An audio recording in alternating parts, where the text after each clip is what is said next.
ప్రముఖ పారిశ్రామికవేత్త తులసి రామచంద్ర ప్రభు ఆయన కుమారుడు తులసి కృష్ణ చైతన్య జన్మదిన వేడుకలు ఆదివారం నాడు రాజకీయ నాయకులు, పారిశ్రామికవేత్తలు, అభిమానుల సమక్షంలో అత్యంత వైభవంగా జరిగాయి.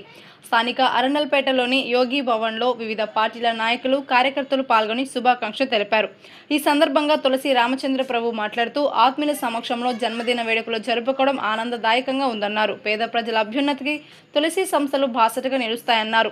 తులసి గ్రూప్ సంస్థల ద్వారా 2,000 మందికి పైగా ఉపాధి కల్పించామని, పేద విద్యార్థులకు 25 ఏళ్లకు పైగా ఉపకార వేతనాలు అందిస్తున్నామని, మరిన్ని ప్రజల ఉపయోగ కార్యక్రమాలు భవిష్యత్తులో కూడా చేస్తామని తెలియజేశారు. అలాగే ఈ రోజు అంతర్జాతీయ యోగా దినోత్సవం సందర్భంగా శుభాకాంక్షలు తెలియజేశారు.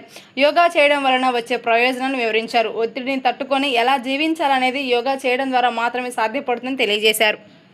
యోగా చేశారు కాబట్టి యోగాలో అన్ని ప్రక్రియలు తెలిసినాను కాబట్టి ఇప్పటికీ యోగా చేస్తాను, ప్రాణాయామం చేస్తాను, ఇవన్నీ చేస్తాను కాబట్టి నా ఆరోగ్యం ఇలా ఉంది. నేనే ఒక ఎగ్జాంపుల్. యోగా వల్ల ఆరోగ్యాన్ని పొందగలుగుతాను.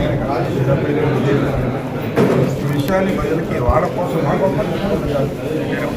అందరికీ కూడా ఈ విషయం తెలిస్తే నాలాంటి ఎగ్జాంపుల్స్ ఉన్నాయి కొన్ని పెద్దవాళ్ళు దానికోసం మీ అందరికీ నాకు మీకు శుభాకాంక్షలు, శుభాకాంక్షలు, ఫాదర్స్ డే శుభాకాంక్షలు తెలియజేస్తాను.